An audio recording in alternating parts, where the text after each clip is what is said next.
Hey yo, what's up?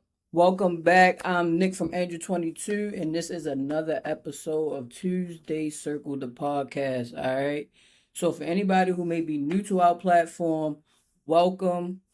Please make sure that you follow us on all of our other platforms. Our handle is at Angel22. All right. So, Instagram, Facebook, TikTok. Make sure you all are following us. And also too on this platform for YouTube, make sure you follow us as well. At Angel22, okay? Like, comment, subscribe. All right. So, like I said, we are back with another episode. This is episode 204. All right. So, with this episode, we're going to dive in a little bit more about our hurdle that we kind of encountered during college. Um, because for those who um have been following us for a while, and if you are new, just kind of get you all caught up to speed on where we are. We lost our mom after our first year of college, right? So essentially, our mom was sick, maybe from the later years of our high school career going into college. So we kind of want to, just kind of dive in and talk a little bit more about the hurdles that we kind of faced during college, because those were some pretty difficult times. I think it was the most difficult time for us was being able to navigate our freshman year of college, kind of knowing all these things, that our mom was sick, her health was declining, and so we had a lot of obstacles that we were faced with, and so we just want to make sure we share it with you all. All right, so what I'm gonna do is I'm gonna let Markita go ahead and start us off with this topic, and then we'll go ahead and kind of talk through all of this stuff and try to unpack it as best as we can. Yep. So before we get started, as y'all know, with any episode, we always do an angel check in. So we're going to start this episode with an angel check in. And what an angel check in is just a time for us to kind of like check on each other, see how we're feeling. Also, while we're doing this, it is our hopes that you're checking in with yourself, or that you have an accountability partner that maybe y'all two can kind of like talk together and y'all can check in with each other. So, um, let's go ahead and get into the angel check in. So for me, I I would say today I'm feeling pretty good. I don't, I don't really have any heavy feelings. I feel kind of like at peace today. For those of you who don't know, we just celebrated, well, somewhat celebrated our mother's passing anniversary this past Friday. This is 14 years without her. So she passed away on May 22nd. And I think that was just like, I don't think I had too many heavy feelings surrounding it. It was, uh, the moment of reflection was just like, wow, 14 years is crazy. Like, it don't seem like it's been that long. But that's just how I'm feeling. So I just I feel light today. I don't feel, I don't have too much going on. Um, so, that's how I'm feeling. How are you feeling, Sissy? I mean, I would say I feel pretty good today. Kind of in a very stabilized mood. Like I think it's just kind of like kosher. Mm-hmm. Um, I think if we kind of linking back to like this past Friday, it been 14 years. I think I don't know. I'm still like kind of like on Friday, I was still in shock. Like I'm like, golly, it's been 14 years. But I think more so is just the shock of like knowing that like you kind of get accustomed to it, Mm-hmm. right? Like, and I think it's so odd to kind of be accustomed to having lost your mom, right? Yeah. So for me, I just be like, man, like gotta celebrate life this way, right? Mm-hmm. It's kind of weird to think, and I think we kind of say it all the time. Like it's kind of weird to think that like, we had an awesome mom growing up, and now we don't have her here. Yeah. Um, so yeah, I think I just kind of get shocked because I never really imagined like life to be without her, you know what I mean? So Mm-hmm. that's what I would say though for the most part though. I think I kind of, kind of worked through that pretty well Mm-hmm. emotionally. So it's been a pretty chill weekend for the most part. Um and yeah, I think right now everything is just kind of coasting. Yeah. Okay.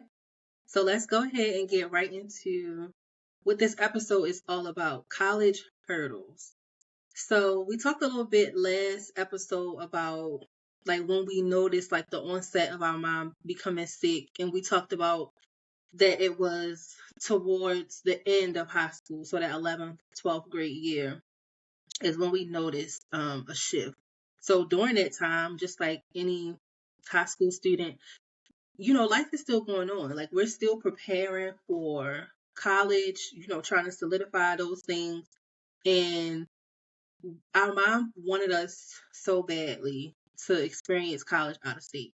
That was just, she wanted us to go to college in general. Let's be clear. She was an educator. She was all for higher education. Um, she was a cosmetology teacher for a really long time.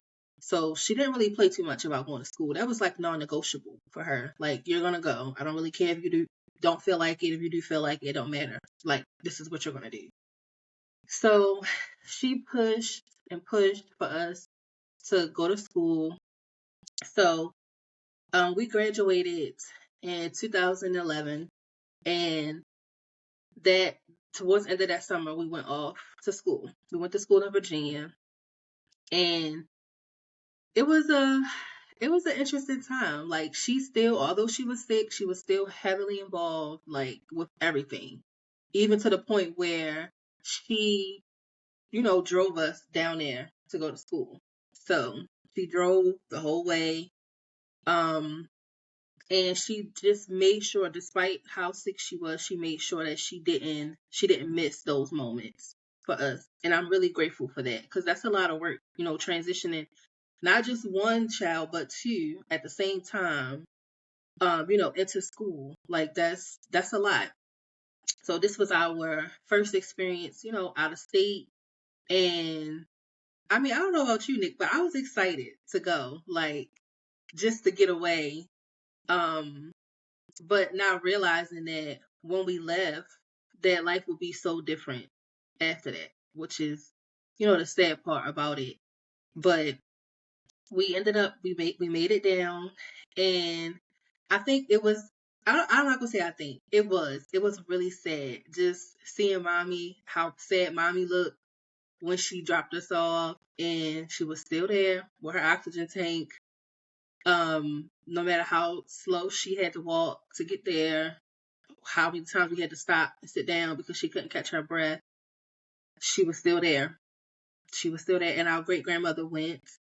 So that it was a fun experience. The road trip, was fun. So we once she dropped us off, it was it wasn't all bad at first. I would say, and tell me if I'm wrong, Nick, but I would say like the first 2, 3 months, it wasn't so bad. Like mommy would call and check on us, right? She would make sure we was okay. Um, all of those things. We didn't really see her. Like she didn't come visit. Like once she dropped us off, that was it. Like we didn't see her until we started going home for breaks. And that's when we, saw her. So from a distance, everything seemed fine. Like she was back home in Baltimore, and we was, in Virginia, which is really not too far away. It's a distance, but it's not that far. But she was such a private person that we didn't know that her health was like truly declining at home. And I think that was on purpose, so we didn't really have to worry or stress about, what she had going on. She just really wanted us to enjoy life, enjoy being in college, enjoy being away. So our struggles didn't come right away. I would say that. Um, so I would say, and I don't know if I'm jumping ahead, Nick. Just tell me, because we all know with this whole grief thing, like the timeline of events, the mixture of grief and like the years that have passed, sometimes the timeline can get tangled up and forget things. But we didn't really we weren't really heavily affected by everything until I would say after Thanksgiving. So we got the what we got the BWC in what, August, or was it before August? No, I think it was August. hmm So I would Yeah. say probably around November ish is when it just things just really got different. Um, and we went home for Thanksgiving, and mommy looked so different. She looked very different. I mean, she was very skinny. She couldn't walk up and down the steps. Um, the house was crazy. It just looked crazy. She had moved everything from upstairs to downstairs, so she was maintaining everything on the second floor because we had a basement, second floor, third floor. So she was maintaining everything on the second floor. That's where she was sleeping. That's just kind of like where everything was. So it is just like we at school having the time of our life, and she's at home suffering in silence, is what it seemed like to me because we didn't know. And our best friend lived next door.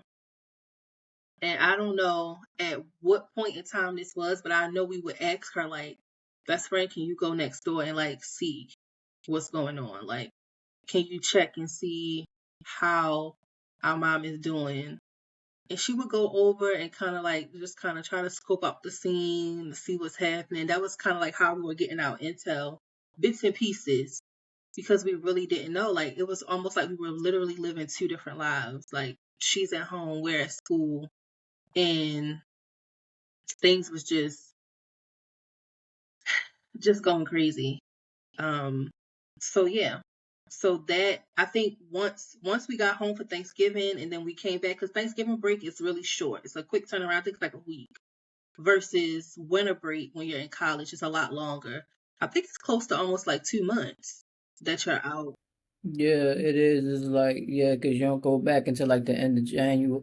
Maybe, no, not the end of January, maybe like the It's like the beginning. middle. S- So maybe like a month, like maybe like a month, because you think about like, um, finals is around like December 14th, 15th, like that middle of December, because you home for Mm-hmm. Christmas. So you home before Christmas, and you home the entire Christmas, New Year's, or whatever, and then Mm-hmm. around that time you're preparing to go back around like because MLK holiday is like that.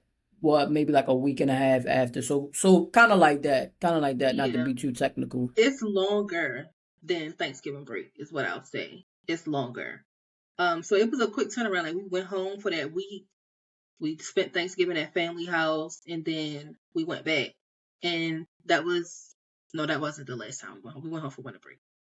But that was kind of like how it all started in a sense, with just things going downhill. Now, Nick, this is where you can come in because, and I think y'all should know by now that we're twins, but it's so interesting to always have a twin through this because it's like things I forget, Nick remember. Things that Nick forget, I remember. And sometimes we look at each other, neither one of us remember. So I always try to like plug her in on little stuff, and I'm just like, Nick, I don't remember. Like, do you remember like what happened? And what I was gonna say was, um, do you remember anything about mommy like not working, like around when she stopped working, like when the financial piece of everything changed? No, not exactly. But it started to become obvious when she did stop working because Mm, things kind of changed for us. So for anybody who was new or anybody who was not aware, our mom was like not like she was a single mom, mhm. right? Obviously, she had support from like our family, like grandparents and uncles and stuff like that. But for the most part, like our mom like raised us on her own. Yep. So, she's like the sole provider. Not even like she is the sole provider for us, right? And so, you know, I think once we left for college, because she was already kind of having difficulties with kind of like standing on her feet for a long time. Mhm. So I guess, like, one would think like at some point she may not be able to be 100% and being able to kind of um walk, Mhm. right? So given that, it's kind of like anybody would then assume next would be that she can't work. So we really don't know exactly like when, and we don't know exactly when her source of income stopped. Yeah. Like we would, that's stuff that like our mother never discuss with us. Like our mom was very, like we've said in previous episodes, um, our mom was really, really discreet about a lot of things. Like she was discreet Mhm. about a lot of things. So the financial piece we would never really know. If she was struggling, we wouldn't have known. And I'm pretty sure a lot of you all can attest to that for moms who are single moms that struggle, but you would never know that they were struggling, right? Like Mhm. kind of same thing with us, I would say, at that point. Yeah. Yeah. That's yeah. So we bring that up to say, like, for any of you who've been to college or have sent children away to college, you understand like the broke college thing is real. Like, college is expensive if you're not fortunate enough to have like the scholarships, the grants. Maybe you have parents that are well off that can afford certain things. But traditionally, college is just heavy on the pockets for everybody. Especially if you don't have like an on-campus job, if you're not working yourself to like sustain your own income, you're relying on your parents for everything. Like, if you run out of food, you you want money to hang out, you need new clothes, you like anything, you rely on your parents a lot. So that was us. Like, not only were we were already like miles away, we weren't like some people go to school in state. And we'll talk about that on other episodes. But our first year we were out of state, so we couldn't go up the street to our cousin's house. We couldn't, do X, Y, and Z. We didn't have our family. But thank God, because he's always so good, we made some really great friendships in college. We made some really great friendships. And we're still really good friends with them, close, like almost damn near like family. We're still cool with them to this day. And they helped us out so very much. But our mom, like, I can't even remember like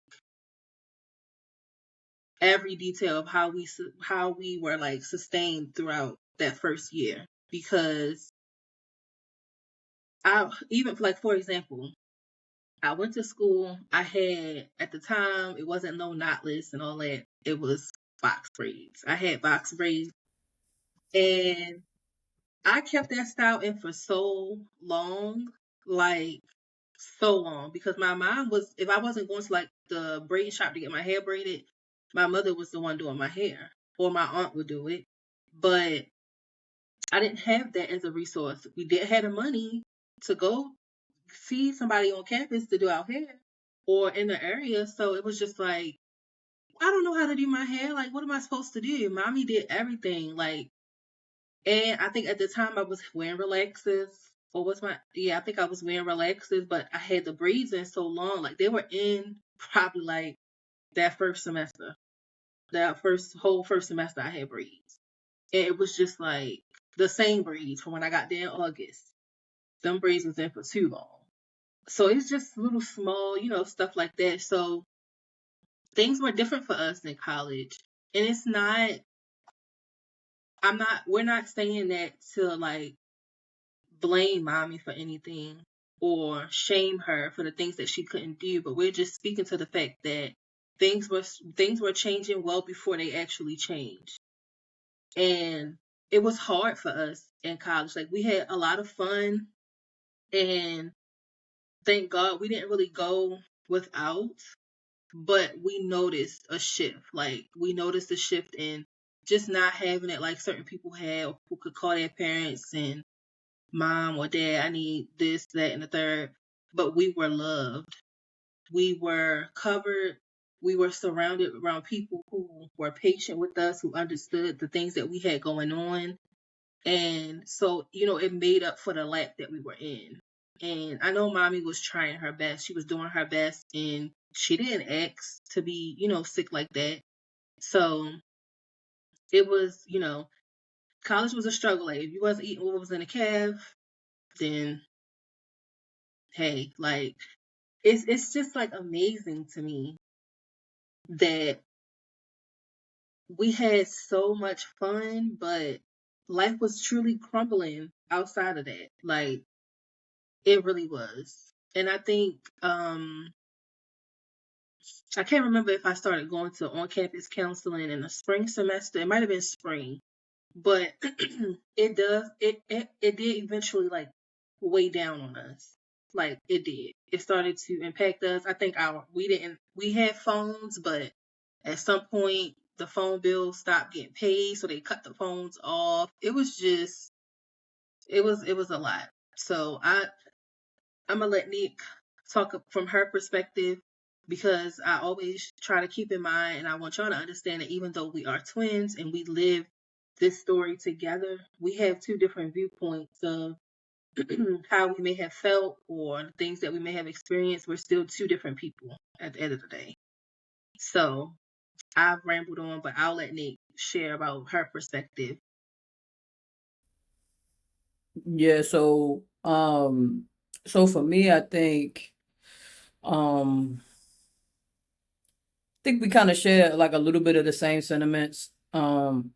I think everything was just moving just like extremely fast, right? Mm-hmm. And for me, I think I was just trying to focus on just kind of being present at school, right? Because you kind of got to think about it. The transition from high school to college is a big transition, right? Like, you don't have nobody to coddle you and hold your hand and tell you, oh, do your homework or make sure you go into classes. Like literally like your gateway into being an adult in a Yep. way. So like it was very difficult. I think like once mommy dropped us off, like yeah, I was crushed because our mother never really cried for real. I think I've seen See that? my mother Mm-hmm. cry maybe like including the time she dropped us off at college, maybe like 3 or 4 times. I've never Mm-hmm. really seen her like show emotion, so that was a little bit rough to see.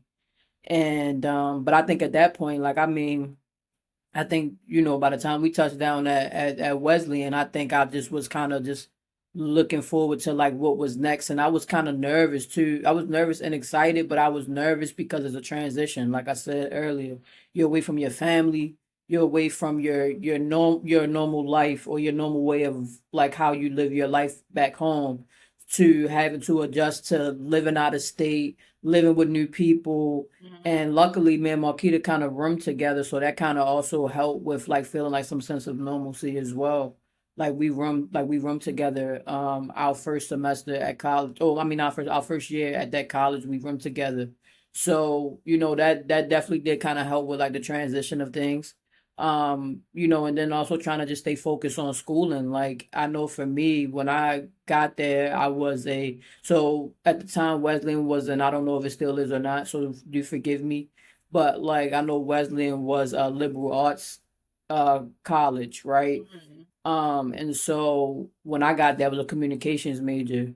And I was just trying to find my way. Like I was struggling in school, a little bit in the beginning because it was taking me a while to get adjusted to the coursework and stuff like that. And so, I was more so just kind of focused on trying to be present, right? And like Mm-hmm. Marquita said, we would hear from our mom, like obviously she wasn't like breathing down our neck or whatever. Like our mom, even leading up to, well, obviously things changed when she got sick, and I think mentally her brain started to spiral. But for the most part, like our mom always kind of been the mom to kind of like, allow us to kind of do things on our own, Mm-hmm. like let us figure it out on our own, and like obviously jump in where she felt like it was necessary, or kind of offer like guidance and stuff like that with certain things. So by the time, like I said, by the time we kind of got to school, like our mom kind of still had that same type of energy, like, hey, I'm just checking Mm-hmm. on y'all. wasn't really like overbearing or like harping on us too bad. Just kind of trying to let us get that college experience and stuff like that.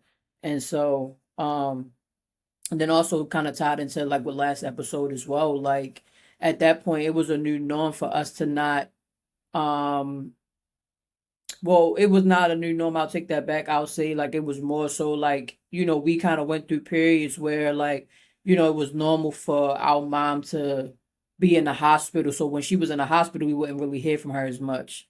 Yeah. Right. So that was kind of like normal for us because 11th and 12th grade, she was just always in and out of the hospital. It's kind of started at like, her spending the day to her spending Mhm. 2 days to her spending the weekend. So, when we got to college, like, her kind of, being off the scene for maybe like a week was like it wasn't abnormal, right? Like, Yeah. or Mhm. like if we heard from her like once or twice a week, it wasn't like abnormal to us, right? Because at that point we was already kind of um in that pattern of things. So I think, once I would like to say I think it did started to wear a little bit on us, obviously like Marquita said, financially because we didn't work and like our mom got sick, so we didn't really like our mom couldn't work, so without her Mhm. working she can't provide. So we were doing the best that we could with the means that we had. And you think about it like and we talking about in an economy that is not as high as today. Yeah. No. Like we was in college when the economy was a lot better and the prices on things were decent, but we couldn't even afford those things, right? Because we didn't have no money. And Mhm. our family, tried to pitch in as much as they could, stuff like that. But you think about it, like for two kids, that's a lot, It's a right? lot. For two kids, it's a lot, like. And so our family stepped in when they could, which we greatly appreciate, and we always kind of like give flowers to. But like you know um our mom, once things started to trickle down financially, then we started to kind of get curious, like, right, because we used to like our mom know we need something. We, like I said earlier, we don't really know if she was struggling or not because she always made Mhm. sure we had the things that we needed on top of the things that we wanted. Yep. So when that started to change, it started to kind of like raise like our curiosity, like, like what's really going on, right? Like, our phones getting cut, like our phones cut off or whatever. And so, we kind of trying to understand like what was going on, right? And um our mom was, she was trying her best to kind of keep it disguised as to what was really going on. She didn't want to seem like Mhm. she couldn't provide for us or that, she was, I guess, I don't want to say less than, but that she wasn't able to kind of stay up to par with what we had going on. But the reality was like that was the reality. Like she couldn't afford Yeah. to kind of do as much as she used to because her health was declining, right? So, we had to lean on our friends and lean on our family for things. And, a lot of times, like, and I think also too, and I don't know if Marquita can attribute to this, but I think that's why now, like, and we never really asked for a lot of things, even though we didn't have stuff in college. Like, we never really, I mean, we asked for the necessity of things, but like, Mhm. we were never like ones to just ask for things like, hey, can you buy me this, or hey, can you get me this, or whatever. Like we kind of was taking like what was given to us and being grateful, for what was given to us because we could still make use of it. But I think, Mhm. like for the most part, like, our friends, like Marquita said earlier, like definitely played their part in our lives as they, as best as they could, right? And at the time, because we all kids at the time, right? So, Yep. and it kind of like helped us to just kind of, being around campus and knowing different people and knowing the people that worked at like the cafes and the people who, Mhm. were like teachers and stuff like that. just people period, like, and it kind of, that's why it pays to be nice to people, but it pays to also be a person of good character, because people will never forget you, Yes. and I think people will always look out for you. And so, like, you know, even still, like, you know, one of our friends, she worked at the like the It was like a grill, like like a grill area, right? Like, I don't want to call it like a canteen, but something like that. She kind of worked in that little area, and it was called the grill. Right? It was really called the grill. hmm So, you know, was it the grill or no? It was the grill, I think, because Grill Works I was later on down the yeah, line, or maybe the no. Uh I can't remember the name. I but the just know name, it was a place to get additional food outside of what the calf was offering. right? Because I can't think of Exactly. the name right now. So like, you know, we um our friend worked there, so she always would look out for us, but also to her supervisor, she was really really sweet to us. I remember her, she was really really sweet to us, and so she would always look out for us too, because, like, you know, the calf closed after a certain time. Calf ain't open all night. hmm You know what I'm saying? So, you know, for those who in college, you know, you still hungry at the hours, like the calf Yep. closed, blah, blah, blah, like you don't got no food in your room, whatever. So, you know, they definitely kind of looked out for us, and you know, definitely so grateful for that. And we had some people who also worked in the calf who invited us off campus to their homes, you know, cook for us, and, you know, Yep. a lot of people stepped up in tremendous ways, I will say. So I just wanted to kind of give you all a couple examples of that. But um, you know, I think after a while, things started to just kind of trickle down, and, you know, start the down spiral.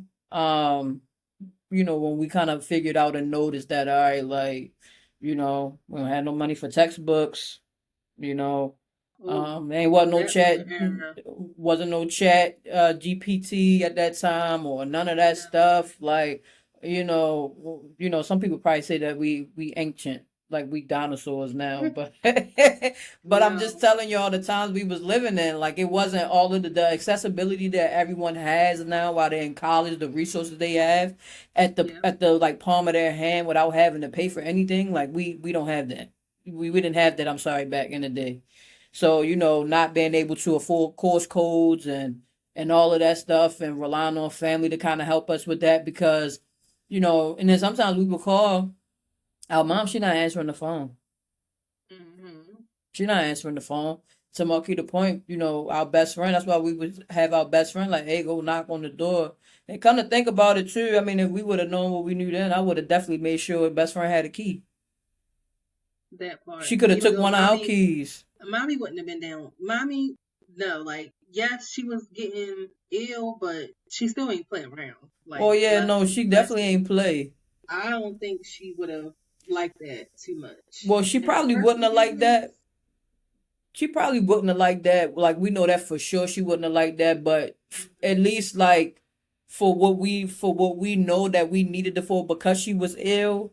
yeah, Like, I think that, you know, could have slipped best friend a key on the low. Like, hey, like, if it's a dire emergency, you knocking on the door and she's not answering, like, and her car's hmm outside, blah blah blah blah. Like, give her a better rundown. I guess, like, if we would have known what we knew now, but that was yeah, then, and we wasn't kind of thinking that far.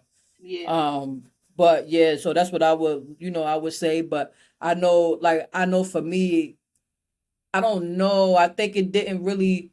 I don't think things started to really hit me until after we came back from Thanksgiving break and saying that mommy was sick. Then I think I was kind of getting worried, because I'm like, oh well, it all makes sense now.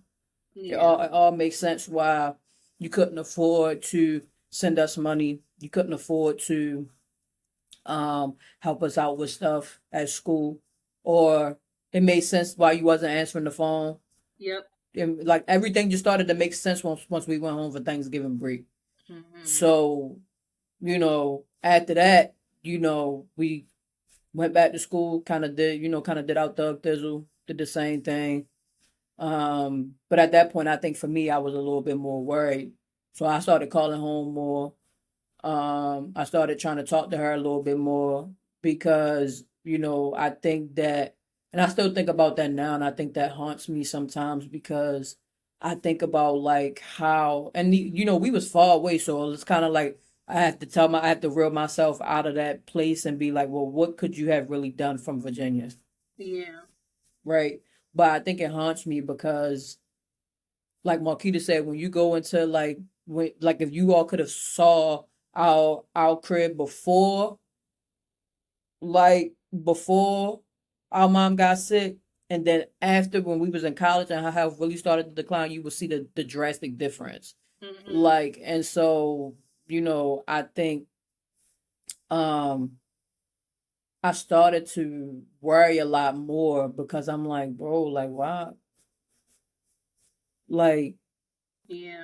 and, you know, in my mind, that's why it haunts me because in my mind I feel like I could have helped. I don't know what that would have looked like, what the help would have looked like exactly, Mhm. but like I feel like in that moment, like I'm like, yo, like you're not saying nothing. Like it is bothering me because it's like you need help and you don't Yeah. want to get the help. And I feel like that started to accelerate us into um trying to problem solve like early, like trying to problem solve like our entire life at that point, like because we had a lot going on back home and a lot of people and for people who may be tuning in that went to Wesleyan at that time, um a lot of people would have never known what we was going through on a day-to-day Mhm. basis. You know what I'm saying? Like they wouldn't have known that because we was going to all of the parties. We were kind of popular on campus, all of that stuff. Like our whole little crew was just popular on campus. But you wouldn't have never known we was really fighting battles. Like, you know, our mom is like progressively like getting ill, right? Yeah. Like, but we trying to manage here. So Mhm. that's what I would say. That's like my viewpoint of, I guess, that kind of period of our lives, Yeah. I And would I feel say. you when you say that, like, you wanted to, like, you felt like you wanted to help or be able to do more, because I felt the same way, just feeling like we would have just went to a school closer to home. We would have stayed home for a year. Like, your mind plays like different like scenarios, and you just start thinking. So then at some point I started feeling like, well, this is my fault. Like, maybe it's too much on mommy. Like, we're her only two kids. We left her to go to school, and you know, I started to feel bad. Like, maybe if we wouldn't have came this far out, maybe this added more stress. Maybe she would not have been, you know, maybe it would not have been the way that it was. But then a part of my brain, part of my heart knows that what we were doing was something that she wanted us to do. Like, she wanted us to live our life. She wanted us to, you know, do things that maybe she didn't necessarily have a chance to do. So it's like you're split, you're torn in between both of those ideas, because it's like when you think about it, it's out of our control. And we know full well that if God wanted it any other way, that's the way he would have had it. So Yeah. it's like you're wrestling with two concepts in your mind, and it's hard because then now you start to feel like, and it's not shame, it's not the word, but you start to feel, You it's feel the word that I'm looking guilty. for. Yeah, you start to feel guilty, right? You start to Uh, feel guilty for like doing what every teenager does: go to school, have fun, and it's like mommy home just slowly, slowly declining. mm-hmm. So it sometimes, for me, it feels wrong for me to say, like, college was so much fun when life at home was not. And it's like, how do you balance both? How do you Mm-hmm. balance that thought of, we had a lot of fun in college, but on the back end, mommy's home, she's not doing well, she's not feeling well, she doesn't look herself. I don't know. That's to me, it's like the scales always feel uneven in that department. Because as Yeah. much fun as we had a lot of fun. Like Yeah.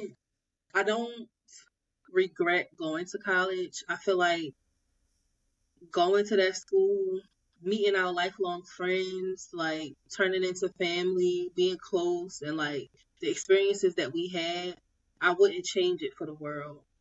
But if I could change anything, I would want mommy to be well during it. Like, cause I Yeah. think we even had what was it, like a family night, family at VWC where people like their parents came back Yeah. to something like that. Yeah. I think it was yeah, no, no, no. I'm not. The event is what it is. What you're saying. I think I was just trying Mhm. to figure out like the time, but I think it was like maybe like a couple months after being there. I think. Yeah. Yeah, And mommy wasn't there, and which we know that and she would have been there if she could she have would been have. there. Oh, for sure, She would she have would been have there been there. if she could have. But yeah, it and and also to like what you're saying about like how to be able to like separate the two. I think, at least for me, I feel like I was living two different lives. Yep, Like, it did feel like that. it feel like, you at college, or I'm at college or we're at college and it's like, okay, we got to put on this face, right? But knowing good and well when we get home, it's like a light switch. Loop, we switch into a whole nother. I mean, like we kind of like at our rawest when we back home, right? Yep. Like, and still having to go back to school after what we saw at home.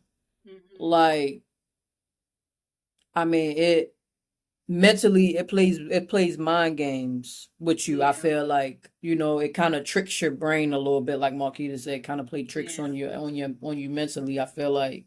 So, yeah, it was difficult to do that. Like Mhm.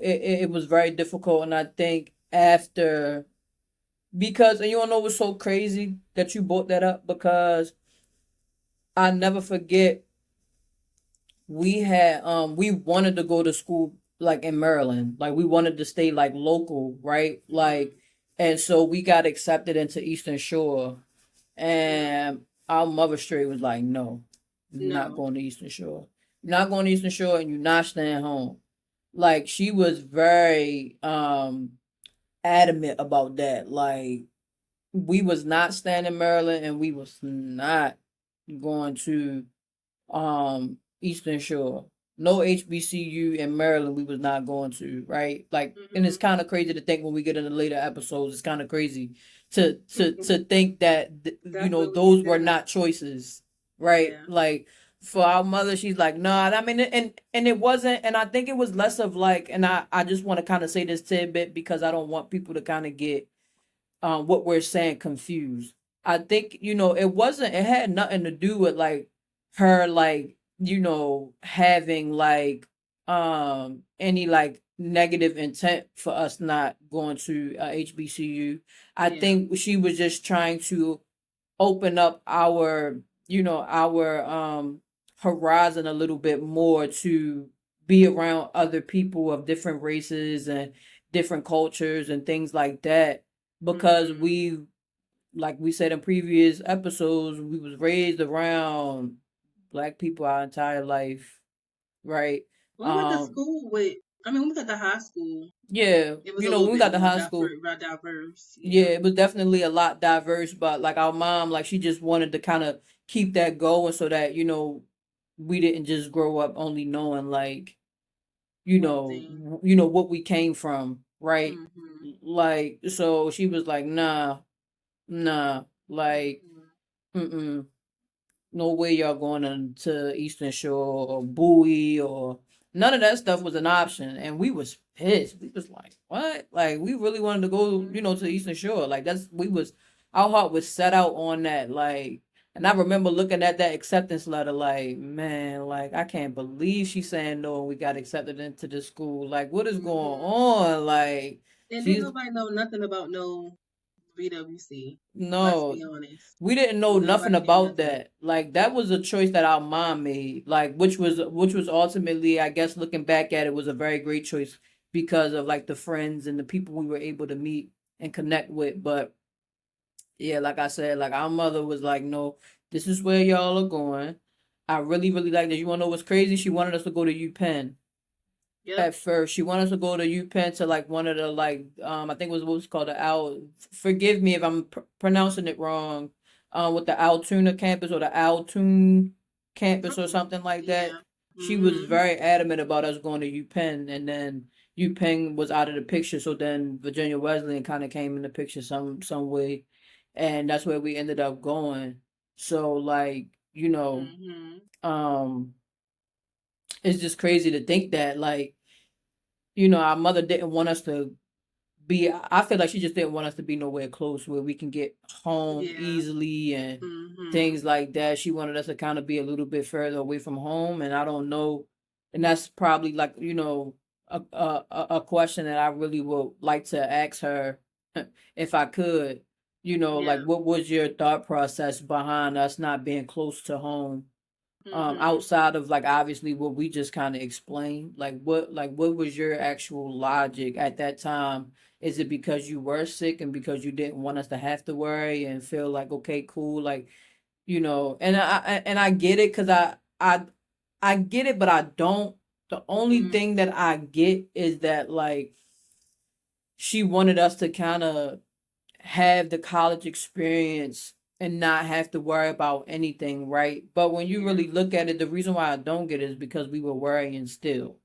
Still. There's no way around that. It's like I get it. You're like, oh, I don't want you to worry. I don't want you to worry about what I got going on and all of this stuff. But how could we not worry about that? Like, how could we not worry Mhm. about our mom? Like, and then, like I said earlier, for us to go home for Thanksgiving to then see you as a totally different person, like a person we've never seen before, right? Yep. Physically, like, and also too just like and you can tell, and I think that's what really like hurt me a lot. Like if she was trying to hold it together, you can tell she was Yep. just like trying to be herself as best as she could without showing us signs of weakness. But it's like, I mean, the signs are there.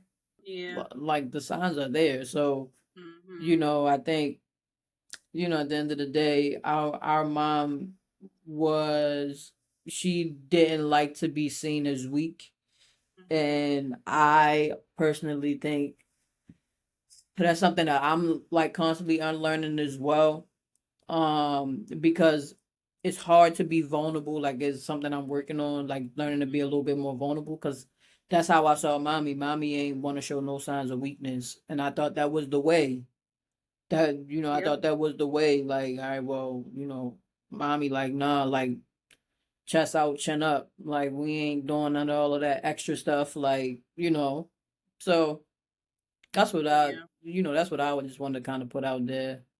Well, it's funny that you mentioned that, like what you would ask mommy, because I want us to get into this segment called "If Haven't Had Visiting Hours," and like what well, I guess you've kind of said it, but if you want to say anything different, like what would you say to mommy during that time? Like what would you ask her? What would you bring to these visiting hours? Like if you had a certain amount of time where you could just go visit mommy today and you wanted to talk to her about this particular episode that we're doing, like about our first year of college, like what are some questions that you would ask her? That's a little tough. I think I know for sure. I know for sure I would ask her like why she didn't want to receive the help. Hmm. Like what was it that was stopping you from asking people for help, knowing that you needed the help? Like because, and I don't know if I mentioned this, or if I did mention this, forgive me because I'm going to mention it again. Um, like you knew your health was declining and you didn't want to ask family, you didn't want to ask family for help, or you wasn't receptive to family wanting to help because family kind of knew that something was off as well, right? Like, Mhm. and I would also want to know, like, why is it that you were kind of being or trying to be secretive about this whole thing, Mhm. like, you know, because I feel like, and I don't know, and maybe it's just that thought of the whole help aspect, like, I personally feel like, and I don't know, maybe I could be wrong, or maybe it's just me being, a wishful thinker, but I really do feel like if mommy would have asked for help in some way, shape, or form sooner, and not even just when we were in college, but even sooner in life, it was something that, somebody could help her in a way, like, I feel like she would still be here. Like, Mhm. that's just like my thought on things. Like, or even if she knew that whatever she, you know, no matter what she did, that it wasn't nothing that could help her, just the idea of knowing that you tried, right? And I don't know, I feel like more so of like not taking away the aspect of asking her, like I feel like I would tell her, like, Ma, you didn't even, like, did you even try? Like, did you Mhm. even try to ask people in the earlier stages of things, and even still, like, not in the earlier stages when things started to progress, like, do you really feel like you tried your hardest to stay here, Yeah. like, and I don't know if that sounds really harsh of a question, but it's just something I'm just curious to know, like, did you really try your absolute best, Mhm. like, or were you just being stubborn about doing it your way, like, instead of just taking heed to whatever advice was given to you to do Mhm. before it was too late. That Yeah. that that would be my question for her. What would you say your question would be? And that's real, honestly. Like that's a heavy question, but it's a real question. And I don't blame you for wanting to ask that. I feel like if heaven had visited ours, and if I'm just tailoring it to like our first year of college and those kind of things, like what would I ask mommy? Hmm.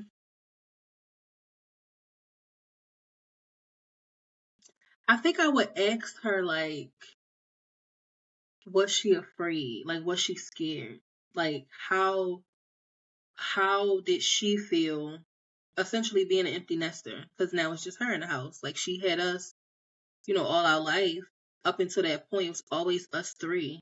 So it's just like, how did you feel? Like, were you lonely? Were you sad? Were you happy? Because mom used to always talk a big game, like, I can't wait for y'all to move out. I can't wait for y'all to do this. Y'all getting on my nerves. But it's like, I know outside of that hard shell that she presented, like, were you truly impacted by us going away for college? Did you regret sending us away? Like, I would ask her, I would definitely ask her those things. Because we don't really know how mommy was feeling. Even when we went home for breaks, we never really had a discussion because I think our main focus was just what our reality looked like at that point. Like we weren't focusing on asking these questions or having certain conversations. We were dealing with real life issues, like stuff we had to get through in that moment. And I think in hindsight, I wish we would have taken the time to have certain conversations with mommy while she was still here.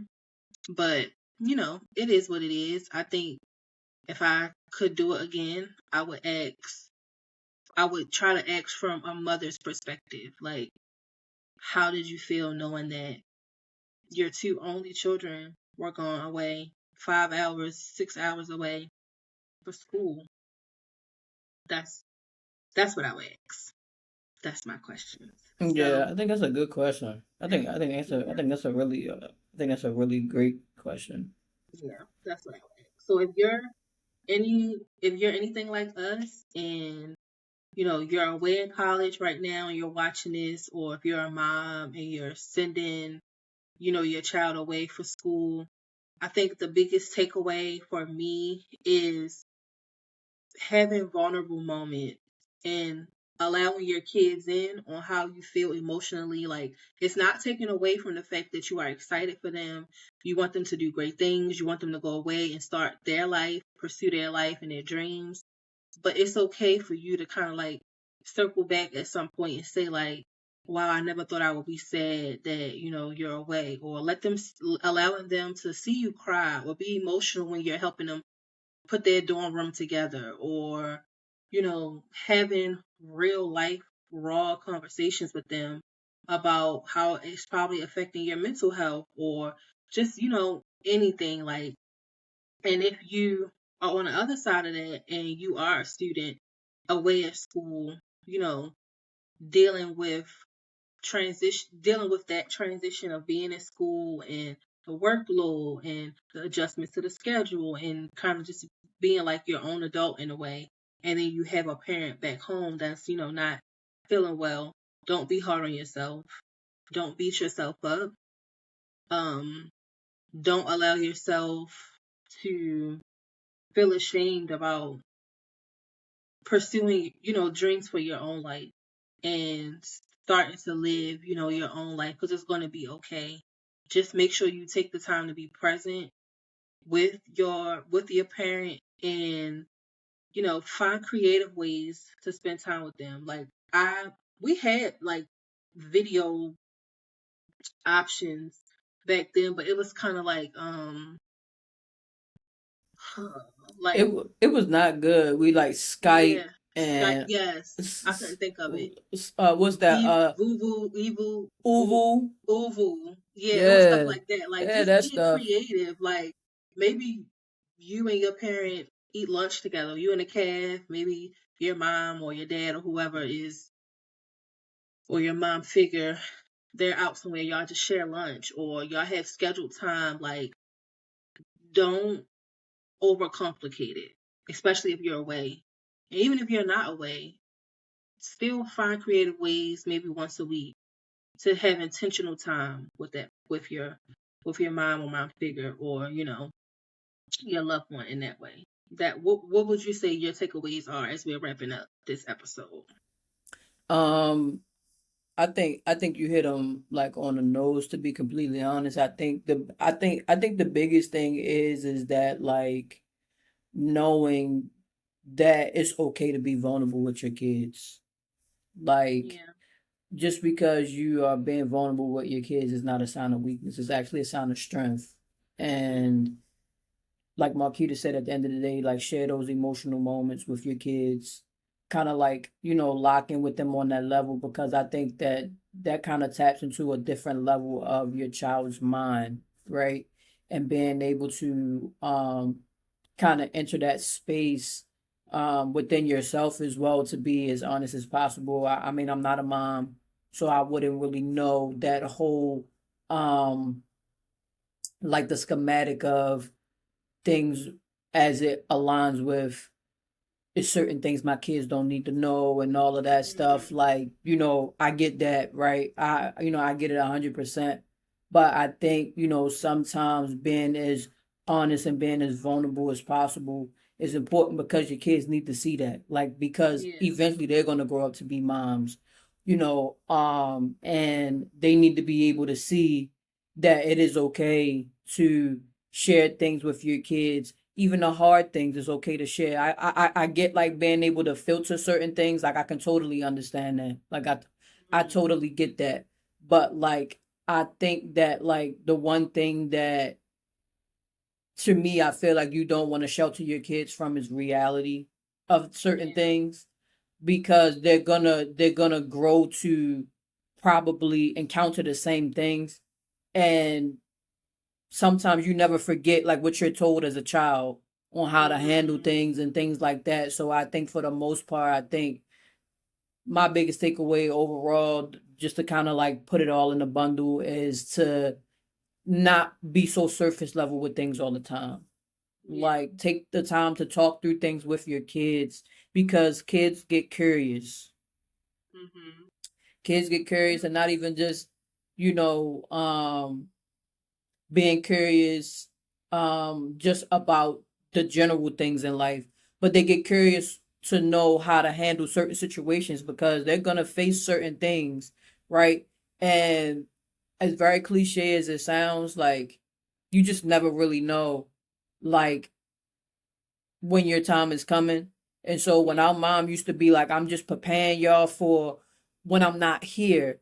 Mhm. I can honestly say, and I don't know if Markita will probably say anything different, but like, I think, like, I took that very lightly, too lightly, to be honest. Yep. Like, too lightly because, like we say before, I never envisioned like not having our mom. Like, Yeah. I never thought about that. Like, that never crossed my mind, like, ever. So when she's saying that, I'm just like, all right, mom, like, because moms will just keep saying it, like, you never know. I may not Mhm. be here today or tomorrow. You need to know how to, and it is a for sure That's true. fact. It is a for sure Mhm. fact they may not be here today or tomorrow. So I think it's important to prep your kids in those ways if possible and not try to shelter them away from like so much, especially if it's things that they need to know when it comes to you as a mom. Right? Like Yeah. they need to know these things, right? Because like I said, even though our mom didn't tell us like, oh, she was struggling financially, right? We ended up still seeing that she was struggling, Yeah. So it's like right? you might as well just go ahead and have a conversation. You might as well just go ahead and take the top off and let everything explode out of the bottle to get it over with because Mhm. they're gonna eventually see it, right? Yeah. Like, and then later on down the line, you don't want your kids to have regrets about that. Yeah. Like us, like, because our mom didn't sit down and have certain conversations with us. So now in our 30s, our mind is still curious about a lot of things, right? Like Yep. a lot of things that we felt like conversation should have been had surrounding those things to kind of better help navigate them a little bit better Mhm. and not be in the dark Yeah. about certain things. So that's my takeaway. Yeah. And that's definitely a good takeaway. I think not we, I think parents sometimes try to shelter their kids or protect their kids from certain things when the actuality is that certain things you're keeping them from is going to hurt them because they have to know. And they may not need to know every single detail, but you need to it's okay to share that wisdom with them. So that is a good takeaway. So, if you all have been watching, you know that we close out all our episodes with the cheers. So, whether you're drinking water, whether you're having a martini, whether you got a fruit juice, a smoothie, whatever you want to use to cheers, we hope that you will join us in cheers. And what this means for us is that we like to kind of end our episodes with something positive. What are we celebrating in terms of life, in terms of grief? In terms of our mom, like just what is on our hearts to kind of like celebrate and give ourselves and give each other's pats on the back for. So you want to start, Nick, or you want me to start? Um, I'll start. Okay. So the one thing that I am cheering to today is to I'm cheering to emotional stability. Mhm. So just to kind of go just a little bit into that, like, grief is extremely difficult and sometimes it can cause the emotion that you feel inside to then be put outward. Mhm. So being able to still be resilient and to be to manage the emotions that come with grief to move on a day-to-day basis. I don't think people understand how hard that is. Mhm. Like, it's extremely difficult to kind of like navigate life with like a certain emotion that almost feels daunting. Like, Mhm. it is extremely hard to then have a front face of smiling, still choosing to have a good character about yourself and things like that. Like, it's extremely hard to do that. So I want to just cheers to kind of like having a little bit of emotional stability during grief, and like still being able to give every day a new try on the days that I may not feel so emotionally stable sometimes Yeah. about things that I may be feeling when it comes to grief, right? So like I want a chance to just kind of for the most part still choosing each and every day to um find ways to better help me manage the emotions that come up. And that's not to say suppress them. Not saying to Mm, suppress them, but I'm saying to properly manage them and still kind of, be stabilized emotionally throughout the process. That's mm. what I want to cheers to. Okay. That's a good tier. Mine's somewhat aligned with what you're saying. And, our platform is dedicated to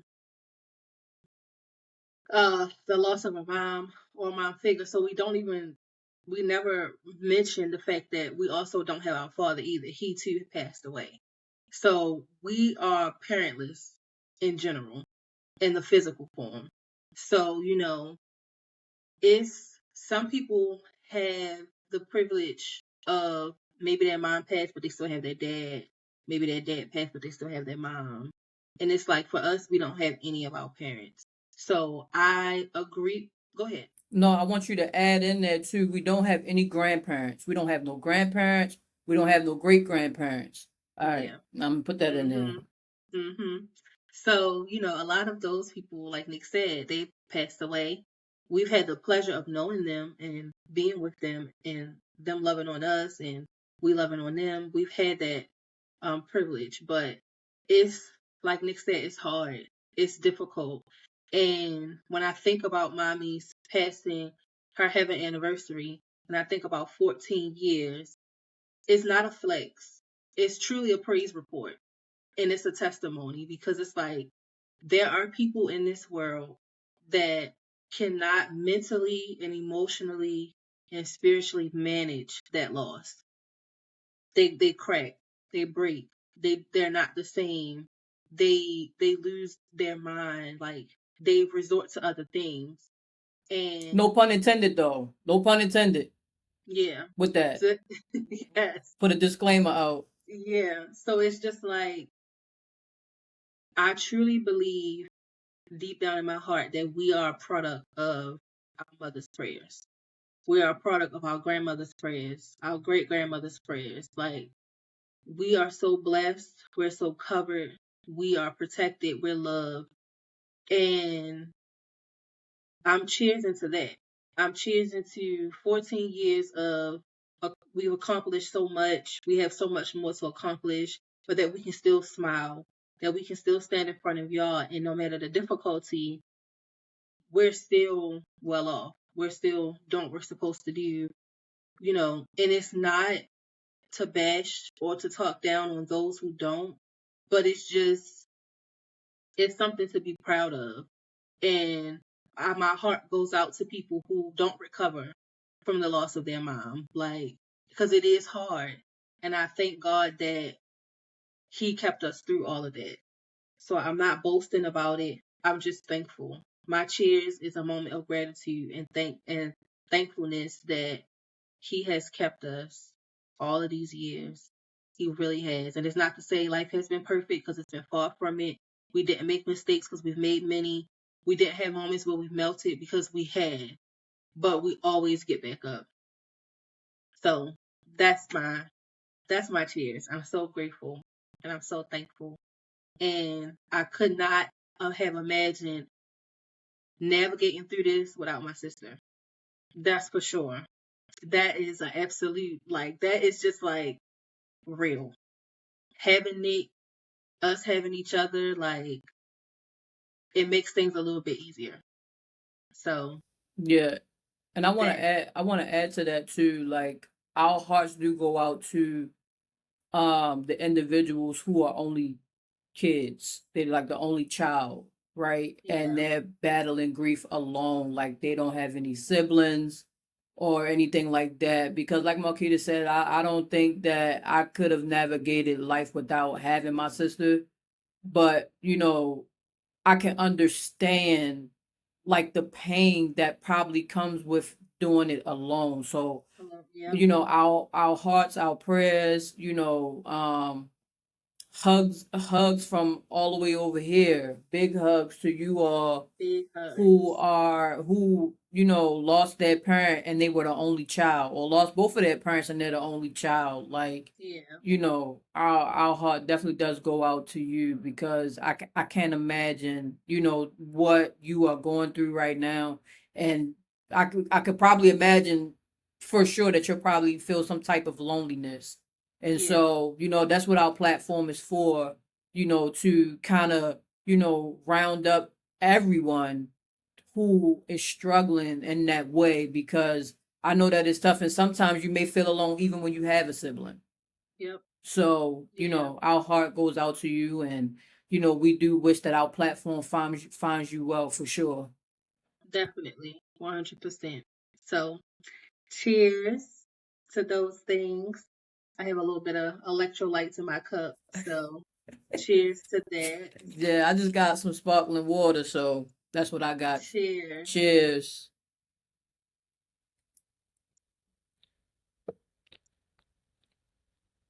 Cheers. So we thank y'all so much for tuning in to episode 204 of the Tuesday Circle podcast. As always, we appreciate your support, your comments, your likes, your reposts, your shares. We thank you for everything. And we pray that this episode has helped you in some kind of way.